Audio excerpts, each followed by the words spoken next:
Hello friends, welcome to Surya's kitchen. இன்றைக்கி இந்த வீடியோவில் 10 நிமிஷத்தில் வாயில் வச்சதும் கரைஞ்சி போகிற மாதிரி நல்ல சூப்பராக டேஸ்டியான ஒரு ஸ்வீட் ரெசிபி எப்படி செய்கிறதுன்னு தாங்க பார்க்க போகிறோம். நல்ல சாஃப்டாக இருக்கும், குழந்தைங்களுக்கு ரொம்ப ரொம்ப பிடிக்கும், நல்ல ப்ரோட்டீன் ரிச்சாகவும் இருக்கும். கண்டிப்பாக ட்ரை பண்ணி பாருங்கள். வேர்க்கடலை தேங்காய் இருந்தால் போதும், ரொம்ப ஈஸியாக செஞ்சிடலாம்.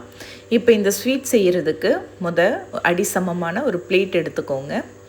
அதில் கொஞ்சமாக நெய் இல்லைன்னா எண்ணெய் சேர்த்து பிளேட் ஃபுல்லாக நல்லா அப்ளை பண்ணிக்கோங்க. இந்த பிளேட்டில் தான் நம்ம ஸ்வீட்டை செட் பண்ணி எடுக்க போகிறோம். இப்போ இது அப்படியே இருக்கட்டும். இப்போ அடுத்ததாக அடுப்பில் ஒரு பேன் வச்சுக்கோங்க. அதில் 1 கப் அளவுக்கு வேர்க்கடலை சேர்த்துக்கோங்க. நான் பச்சை வேர்க்கடலை சேர்த்துருக்கேன். இது 200 கிராம் இருக்கும். நீங்கள் இதுக்கு பதிலாக வறுத்த வேர்க்கடலை கூட சேர்த்துக்கலாம்.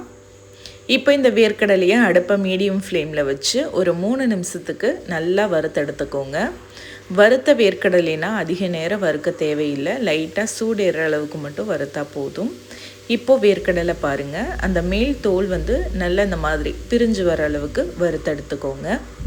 இப்போ இந்த வேர்க்கடலையை ஒரு தட்டில் மாற்றி நல்லா ஆற வச்சுக்கலாம்.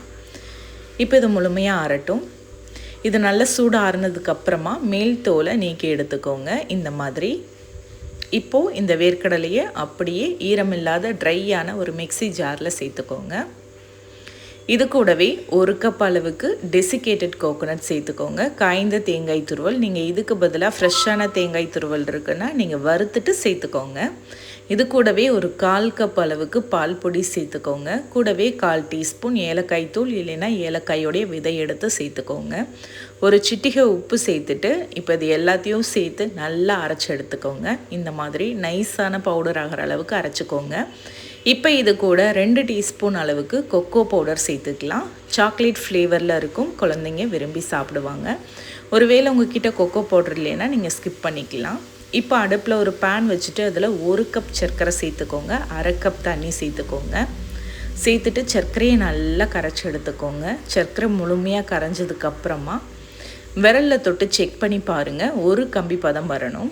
இந்த மாதிரி ஒரு கம்பி பதம் ஃபார்ம் ஆனதுக்கப்புறமா அடுப்பை ஃபுல்லாக லோ ஃப்ளேமில் வச்சுட்டு நம்ம அரைச்சி வச்சுருக்க கலவையை சேர்த்துக்கோங்க. சேர்த்துட்டு நல்லா கலந்து விடுங்க. அந்த சர்க்கரை தண்ணியோட எல்லாம் ஒன்று சேர்ந்து வர மாதிரி கலந்து விட்டுக்கோங்க.